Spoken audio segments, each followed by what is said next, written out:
नमस्कार दोस्तों और श्रोताओं। आज मैं आपके सामने एक ऐसी कहानी प्रस्तुत करने जा रहा हूं जो न केवल आपके हृदय को छू जाएगी बल्कि आपके जीवन को एक नई दिशा भी देगी।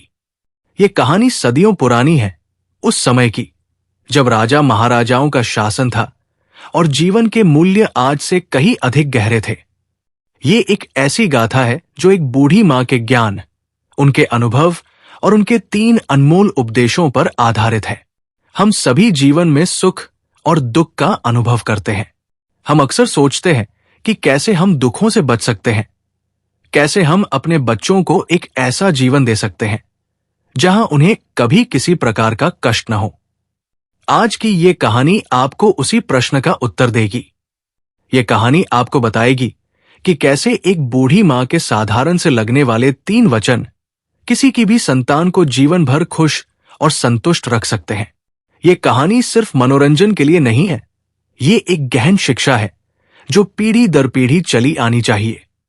इसमें आपको जीवन के उतार चढ़ाव, रिश्तों की गहराई और मानवीय भावनाओं का अद्भुत संगम देखने को मिलेगा। मैं आपसे वादा करता हूं कि अगले कुछ घंटों तक आप इस कहानी में पूरी तरह से डूब जाएंगे। यह आपको हंसाएगी, रुलाएगी और सबसे महत्वपूर्ण, सोचने पर मजबूर करेगी।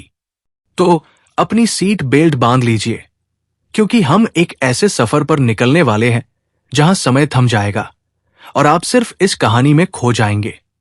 इस कहानी को अपने दोस्तों, परिवार और प्रियजनों के साथ साझा करना न भूलें, क्योंकि ये ज्ञान हर किसी तक पहुंचना चाहिए। और हां, अगर आपको ये कहानी पसंद आए तो लाइक और सब्सक्राइब करना बिल्कुल मत भूलिएगा। आपका एक छोटा सा प्रयास बहुत लोगों तक इस महत्वपूर्ण संदेश को पहुंचा सकता है। तो चलिए, बिना किसी देरी के शुरू करते हैं ये अद्भुत यात्रा। बहुत पुरानी बात है, एक ऐसे राज्य में जहां हरे भरे खेत लहलहाते थे और नदियां कलकल करती बहती थी, एक छोटा सा गांव था। इस गांव में एक बूढ़ी मां रहती थी जिसका नाम था यशोदा। यशोदा मां ने अपने जीवन में बहुत कुछ देखा था। सुख, दुख, गरीबी, अमीरी, प्रेम और विछोह। उनकी आंखों में जीवन का गहरा अनुभव झलकता था और उनके चेहरे पर झुर्रियां नहीं बल्कि ज्ञान की रेखाएं थी। यशोदा मां का एक ही बेटा था जिसका नाम था गोपाल। गोपाल अपनी मां का इकलौता सहारा था और मां के लिए उसका सुख ही सबसे बड़ी प्राथमिकता थी। गोपाल स्वभाव से बहुत सीधा सादा और मेहनती था। वो अपनी मां के साथ मिलकर खेतों में काम करता और जो कुछ भी कमाता उससे घर चलाता था। लेकिन गोपाल के मन में अक्सर एक बेचैनी रहती थी। वो देखता था कि गांव में लोग कभी खुश होते हैं तो कभी दुखी। कोई अपनी फसल खराब होने पर रोता तो कोई अपने व्यापार में घाटा होने पर उदास हो जाता। गोपाल सोचता कि क्या कोई ऐसा तरीका नहीं है जिससे इंसान जीवन भर सुखी रह सके? क्या कोई ऐसा मंत्र नहीं है जो दुखों को दूर रख सके? एक दिन जब गोपाल खेत से लौट रहा था, उसने देखा कि एक राहगीर बहुत उदास बैठा है। गोपाल ने उससे पूछा, क्या हुआ भाई, तुम इतने दुखी क्यों हो? राहगीर ने आह भरते हुए कहा, क्या बताओ दोस्त, मैंने अपना सब कुछ खो दिया। मेरा व्यापार चौपट हो गया है और अब मेरे पास कुछ नहीं बचा। गोपाल को उस पर दया आई और उसने अपनी रोटी में से आधी उसे दे दी। राहगीर ने गोपाल का धन्यवाद किया और चला गया। इस घटना के बाद गोपाल का मन और भी विचलित हो गया। रात को जब वो अपनी मां के पास बैठा तो उसने उनसे पूछा, मां, मैंने जीवन में हमेशा देखा है कि लोग दुखी होते रहते हैं, कोई धन के लिए, कोई रिश्तों के लिए, तो कोई अपने स्वास्थ्य के लिए। क्या कोई ऐसा तरीका नहीं है जिससे इंसान हमेशा खुश रह सके? क्या कोई ऐसी बात नहीं है जो हमें दुखों से बचा सके? यशोदा मां ने अपने बेटे के सिर पर हाथ फेरा और मुस्कुराते हुए कहा, बेटा, तुमने बहुत गहरा प्रश्न पूछा है। हां, ऐसी बातें हैं। मैंने अपने जीवन के इतने लंबे सफर में कुछ ऐसी सच्चाइयां सीखी हैं जो अगर कोई अपनी संतान को सिखा दे तो उसकी संतान कभी दुखी नहीं होगी।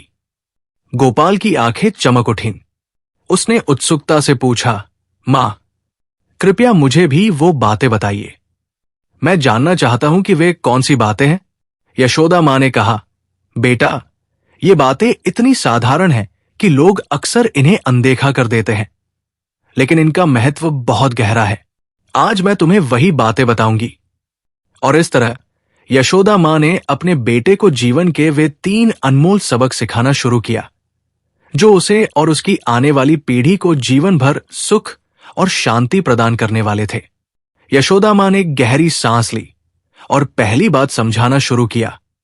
पहली बात बेटा, जीवन में कभी भी किसी पर आंख मूंद कर विश्वास मत करना। गोपाल ये सुनकर थोड़ा हैरान हुआ। उसने कहा, मां, लेकिन लोग तो कहते हैं कि विश्वास ही रिश्तों की नींव है। अगर हम किसी पर विश्वास नहीं करेंगे तो रिश्ते कैसे बनेंगे? यशोदा मां ने प्यार से समझाया, बेटा, मैंने ये नहीं कहा कि किसी पर विश्वास मत करना। मैंने कहा कि आंख मूंद कर विश्वास मत करना। इसका मतलब यह है कि अपने विवेक का इस्तेमाल करो। लोगों को परखो, उनके कर्मों को देखो, उनके स्वभाव को समझो और फिर धीरे धीरे उन पर विश्वास करो। जल्दबाजी में किसी पर पूरा भरोसा कर लेना अक्सर दुख का कारण बनता है। मां ने एक कहानी सुनाई। एक बार की बात है, एक व्यापारी था जिसका नाम था धर्मपाल। धर्मपाल बहुत ही सीधा सादा और ईमानदार व्यक्ति था। वो अपने व्यापार के सिलसिले में दूर के शहर गया। वहां उसकी मुलाकात एक अन्य व्यापारी से हुई जिसका नाम था कपटचंद। कपटचंद ने धर्मपाल से दोस्ती बढ़ाई और उसे बड़े बड़े सपने दिखाए। उसने कहा कि वो उसके साथ मिलकर बहुत बड़ा व्यापार शुरू कर सकता है और बहुत सारा धन कमा सकता है। धर्मपाल, जो स्वभाव से सरल था, कपटचंद की बातों में आ गया। उसने सोचा कि कपटचंद कितना अच्छा व्यक्ति है जो उसकी मदद करना चाहता है। उसने बिना कुछ सोचे समझे अपनी सारी जमा पूंजी कपटचंद के साथ व्यापार में लगा दी। कपटचंद ने उसे कुछ कागजात दिखाए और मीठी मीठी बातें की, जिससे धर्मपाल को लगा कि उसका भविष्य उज्जवल है। लेकिन कुछ ही दिनों बाद कपटचंद सारा धन लेकर गायब हो गया। धर्मपाल के पास अब कुछ नहीं बचा था। वो ठगा हुआ महसूस कर रहा था और उसका दिल टूट गया था। उसे समझ नहीं आ रहा था कि उसने इतनी बड़ी गलती कैसे कर दी। उसका विश्वास टूटा और वो बहुत दुखी हुआ। अगर धर्मपाल ने कपटचंद को परखा होता, उसके बारे में जानकारी जुटाई होती, तो शायद वो इस धोखे से बच जाता। यशोदा मां ने आगे कहा, देखो बेटा, जीवन में अच्छे लोग भी मिलेंगे और बुरे लोग भी, लेकिन अगर तुम बिना सोचे समझे किसी पर भरोसा करोगे तो तुम्हें नुकसान उठाना पड़ सकता है। इसका मतलब यह नहीं कि तुम शंकालु बन जाओ, बल्कि इसका मतलब यह है कि तुम समझदार बनो। अपने निर्णय लेते समय सतर्क रहो। लोगों के शब्दों पर ही नहीं, उनके कार्यों पर भी ध्यान दो। रिश्तों में भी ऐसा ही होता है। सच्चा प्यार और सच्ची दोस्ती समय के साथ परखने से ही पता चलती है। जो व्यक्ति कठिन समय में तुम्हारे साथ खड़ा रहे, जो तुम्हारी खुशी में खुश हो और तुम्हारे दुख में दुखी हो, वही सच्चा साथी है। ऐसे लोगों पर विश्वास करना सही है, लेकिन पहले उन्हें जानने समझने का समय दो। गोपाल ने अपनी मां की बात ध्यान से सुनी। उसे समझ में आया कि आंख मूंद कर विश्वास करना कितनी बड़ी गलती हो सकती है। ये बात सिर्फ व्यापार या दोस्ती में ही नहीं, बल्कि जीवन के हर पहलू पर लागू होती है। हमें अपनी बुद्धि का इस्तेमाल करना चाहिए और हर स्थिति को ध्यान से समझना चाहिए। मां, आपकी ये बात तो बहुत गहरी है, गोपाल ने कहा। मैंने कभी इस तरह से सोचा ही नहीं था। यशोदा मां मुस्कुराई। बेटा, जीवन का हर अनुभव तुम्हें कुछ सिखाता है, बस तुम्हें सीखने के लिए तैयार रहना चाहिए। तो ये थी पहली बात। अब मैं तुम्हें दूसरी बात बताती हूं, जो उतनी ही महत्वपूर्ण है। तो दोस्तों, आपने देखा कि कैसे पहली सीख कितनी महत्वपूर्ण है। ये सिर्फ विश्वास के बारे में नहीं, बल्कि विवेक और समझदारी के बारे में भी है। अब चलते हैं दूसरी सीख की ओर। उम्मीद है आप सभी कहानी में बने हुए हैं। यशोदा मां कहती है, दूसरी बात बेटा, अपनी कमाई से हमेशा थोड़ा बचाकर रखना, चाहे कितनी भी कम क्यों न हो। गोपाल ने फिर से सोचा, मां, लेकिन जब हमारे पास खाने पीने और रहने के लिए मुश्किल से ही पर्याप्त होता है तो हम क्या बचाएंगे? और वैसे भी पैसा ही सब कुछ तो नहीं होता। यशोदा मां ने मुस्कुराते हुए कहा, बेटा, मैंने ये नहीं कहा कि पैसा ही सब कुछ होता है, लेकिन पैसा एक ऐसा साधन है जो तुम्हें अनिश्चितता के समय में सुरक्षा प्रदान करता है। और बचाने का मतलब ये नहीं कि तुम्हें ढेर सारा पैसा जमा करना है। बचाने का मतलब है कि तुम भविष्य के लिए तैयार रहो, चाहे वो छोटी सी राशि ही क्यों न हो। देखो बेटा, जीवन में कब कौन सी विपत्ति आ जाए कोई नहीं जानता। कभी फसल खराब हो सकती है, कभी कोई बीमारी आ सकती है, कभी किसी चीज की अचानक जरूरत पड़ सकती है। अगर तुम्हारे पास उस समय थोड़ा भी बचा हुआ धन होगा तो तुम उस स्थिति का सामना अधिक आत्मविश्वास से कर पाओगे। तुम्हें दूसरों के सामने हाथ फैलाने की जरूरत नहीं पड़ेगी, और ये स्वाभिमान किसी भी धन से बढ़कर है। मां ने एक और कहानी सुनाई। एक गांव में दो किसान थे, रामू और श्यामू। दोनों ही बहुत मेहनती थे और अच्छी फसल उगाते थे। रामू अपनी सारी कमाई खर्च कर देता था। वो अच्छे कपड़े खरीदता, बढ़िया भोजन करता और हर उत्सव में बढ़ चढ़कर हिस्सा लेता। उसे लगता था कि जीवन का आनंद उठाना चाहिए और कल की चिंता नहीं करनी चाहिए। दूसरी ओर श्यामू भी मेहनती था, लेकिन वो अपनी कमाई से हमेशा थोड़ा हिस्सा बचाकर रखता था। चाहे कितना भी कम क्यों न हो, वो उसे एक मटकी में डाल देता था। गांव वाले अक्सर उसका मजाक उड़ाते थे कि वो इतना कंजूस क्यों है, जबकि रामू तो कितना खुशहाल जीवन जीता है। एक साल गांव में भयंकर सूखा पड़ा। फसलें बर्बाद हो गई और लोगों के पास खाने के लिए भी कुछ नहीं बचा। रामू अब बहुत मुश्किल में था। उसके पास कोई बचत नहीं थी और उसे अपने परिवार का पेट भरने के लिए दूसरों से उधार मांगना पड़ा। उसे बहुत अपमान महसूस हुआ और वो बहुत दुखी था। लेकिन श्यामू की स्थिति अलग थी। उसके पास जो बचत थी उससे उसने अपने परिवार का पेट भरा और कुछ बीज भी खरीद लिए ताकि अगली फसल की तैयारी कर सके। जब सूखा खत्म हुआ तो श्यामू ने तुरंत खेती शुरू कर दी और जल्द ही उसकी आर्थिक स्थिति फिर से सुधर गई। रामू को कई सालों तक कर्ज चुकाना पड़ा और वो हमेशा दूसरों पर निर्भर रहा।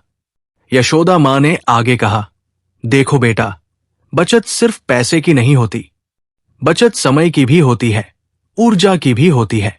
जब तुम अपने समय का सदुपयोग करते हो, अपनी ऊर्जा को सही जगह लगाते हो, तो वो भी एक प्रकार की बचत ही है जो भविष्य में तुम्हारे काम आएगी।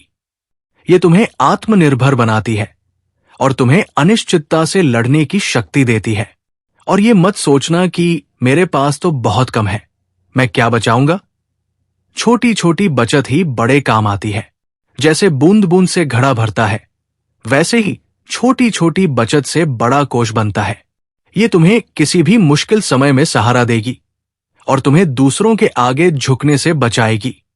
गोपाल को अपनी मां की दूसरी बात भी बहुत पसंद आई। उसे समझ में आया कि बचत सिर्फ धन के लिए नहीं, बल्कि आत्मसम्मान और सुरक्षा के लिए भी जरूरी है। उसे ये भी समझ आया कि बचत का मतलब कंजूसी नहीं, बल्कि समझदारी है। मां, आपने मुझे सच में बहुत बड़ी सीख दी है, गोपाल ने कहा। मैं हमेशा आपकी इस बात को याद रखूंगा। यशोदा मां ने फिर से प्यार से अपने बेटे के सिर पर हाथ फेरा। बेटा, जीवन में कई बार ऐसी परिस्थितियां आएंगी जब तुम्हें लगेगा कि तुम अकेले हो, लेकिन अगर तुम्हारे पास ये सीखें होंगी तो तुम कभी अकेले नहीं पड़ोगे। अब मैं तुम्हें तीसरी और सबसे महत्वपूर्ण बात बताती हूं। तो दोस्तों, कैसी लग रही है ये कहानी?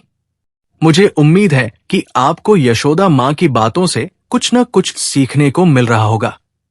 अब आती है तीसरी और सबसे महत्वपूर्ण सीख। तीसरी बात बेटा, हमेशा दूसरों के प्रति दयालु रहना, चाहे वो तुम्हें कुछ भी दे या न दे। गोपाल ने यह सुनकर अपनी मां को देखा। मां, दयालुता तो अच्छी बात है, लेकिन अगर कोई हमारा फायदा उठाए तो, या अगर कोई हमें दुख पहुंचाए तब भी हम उसके प्रति दयालु रहें? यशोदा मां ने शांति से समझाया, बेटा, दयालुता का मतलब कमजोरी नहीं है। दयालुता का मतलब है शक्ति। जब तुम किसी के प्रति दयालु होते हो तो तुम अपनी आत्मा को शुद्ध करते हो। ये तुम्हें आंतरिक शांति प्रदान करती है। और मैंने ये नहीं कहा कि तुम अपना नुकसान करो, बल्कि ये कहा कि अपने दिल में दया का भाव रखो। दुनिया में हर तरह के लोग होते हैं, कुछ अच्छे, कुछ बुरे। लेकिन अगर तुम हर किसी के प्रति कठोर हो जाओगे तो तुम खुद ही दुखी रहोगे। दयालुता का मतलब है दूसरों के दर्द को समझना, उनकी मुश्किलों को महसूस करना और अगर संभव हो तो उनकी मदद करना। मां ने एक और कहानी सुनाई। एक राजा था जिसका नाम था धर्मशील। वो बहुत ही न्यायप्रिय और दयालु था। उसके राज्य में कोई भी व्यक्ति भूखा या दुखी नहीं रहता था। राजा हमेशा अपनी प्रजा की भलाई के बारे में सोचता था। एक बार राजा के पड़ोसी राज्य पर हमला हुआ और वहां के लोगों को अपना घर छोड़कर भागना पड़ा। वे शरण के लिए राजा धर्मशील के राज्य में आए। राजा के कुछ मंत्रियों ने सलाह दी कि हमें इन लोगों को अपने राज्य में नहीं रखना चाहिए, क्योंकि इससे हमारे संसाधनों पर बोझ पड़ेगा और शांति भंग हो सकती है। लेकिन राजा धर्मशील ने कहा, नहीं, यह हमारा कर्तव्य है कि हम मुसीबत में पड़े लोगों की मदद करें। उसने सभी शरणार्थियों को अपने राज्य में शरण दी, उन्हें भोजन और आश्रय प्रदान किया। राजा ने अपनी प्रजा से भी अपील की कि वे इन लोगों की मदद करें। शुरुआत में कुछ लोगों को यह पसंद नहीं आया, लेकिन धीरे धीरे उन्होंने देखा कि शरणार्थी भी बहुत मेहनती हैं और वे भी राज्य की भलाई के लिए काम कर रहे हैं। समय के साथ शरणार्थी राजा के राज्य का अभिन्न अंग बन गए और उन्होंने राज्य को और भी मजबूत और समृद्ध बनाया। राजा धर्मशील की दयालुता ने न केवल उन शरणार्थियों का जीवन बचाया, बल्कि उसके राज्य को भी नई ऊंचाइयों पर पहुंचाया। यशोदा मां ने अपनी बात पूरी करते हुए कहा, देखो बेटा, दयालुता का फल हमेशा अच्छा होता है। जरूरी नहीं कि तुम्हें उसका फल तुरंत मिल जाए, लेकिन ये तुम्हें अंदर से मजबूत और खुश रखता है। जब तुम दूसरों के प्रति दयालु होते हो तो तुम्हें बदले में भी दया मिलती है, और अगर नहीं भी मिलती तो भी तुम्हें यह संतुष्टि मिलती है कि तुमने सही काम किया। जब तुम किसी असहाय व्यक्ति की मदद करते हो, किसी को मुश्किल में देखते हो और उसके प्रति सहानुभूति रखते हो, तो तुम्हें एक अलग तरह का सुख मिलता है। यह सुख धन दौलत से कहीं बढ़कर होता है। यह तुम्हें जीवन में शांति और संतुष्टि देता है, और जो व्यक्ति अंदर से शांत और संतुष्ट होता है वो कभी दुखी नहीं होता। गोपाल ने अपनी मां की इन तीनों बातों को अपने हृदय में उतार लिया। उसे समझ में आया कि ये सिर्फ बातें नहीं, बल्कि जीवन जीने के सूत्र हैं। उसे लगा कि उसकी सारी बेचैनी दूर हो गई है और उसे जीवन का एक नया अर्थ मिल गया है। समय बीतता गया। गोपाल ने अपनी मां की तीनों बातों को अपने जीवन में उतारा। वो किसी पर भी आंख मूंद कर विश्वास नहीं करता था, हमेशा अपने विवेक का इस्तेमाल करता था। वो अपनी कमाई से थोड़ा बचाता भी था, चाहे वो कितनी भी कम क्यों न हो। और सबसे महत्वपूर्ण, वो हमेशा दूसरों के प्रति दयालु रहता था, चाहे वे उसे कुछ भी दे या न दे। गोपाल ने देखा कि उसकी जिंदगी में कितना बदलाव आ गया है। उसे अब कोई धोखा नहीं दे सकता था, क्योंकि वो समझदार हो गया था। मुश्किल समय में उसे किसी के आगे हाथ फैलाने की जरूरत नहीं पड़ती थी, क्योंकि उसके पास अपनी थोड़ी सी बचत होती थी। और सबसे बड़ी बात, वो हमेशा खुश और शांत रहता था, क्योंकि उसके दिल में दया का भाव था। वो जानता था कि उसने कभी किसी का बुरा नहीं किया और हमेशा दूसरों की मदद की है। गोपाल का विवाह हुआ और उसके भी बच्चे हुए। उसने अपनी मां की ये तीनों बातें अपने बच्चों को भी सिखाई। उसकी संतान भी इन बातों का पालन करती रही और वे भी जीवन भर सुखी और संतुष्ट रहे। यशोदा मां ने अपने जीवन में जो ज्ञान अर्जित किया था वो पीढ़ी दर पीढ़ी चला गया और हर संतान को दुखों से बचाता रहा। गांव में जब भी कोई व्यक्ति किसी समस्या में होता तो वो गोपाल के पास आता था, क्योंकि गोपाल अपनी मां की शिक्षाओं के कारण हमेशा सही सलाह देता था। लोग उसे एक ज्ञानी और समझदार व्यक्ति के रूप में जानते थे। तो दोस्तों, ये थी यशोदा मां और उनके बेटे गोपाल की कहानी। इस कहानी से हमें क्या शिक्षा मिलती है? इस कहानी से हमें ये शिक्षा मिलती है कि जीवन में सुख और शांति पाने के लिए बहुत बड़े बड़े काम करने की जरूरत नहीं होती। कभी कभी कुछ सरल और गहरी बातें ही हमारे जीवन को पूरी तरह से बदल सकती है।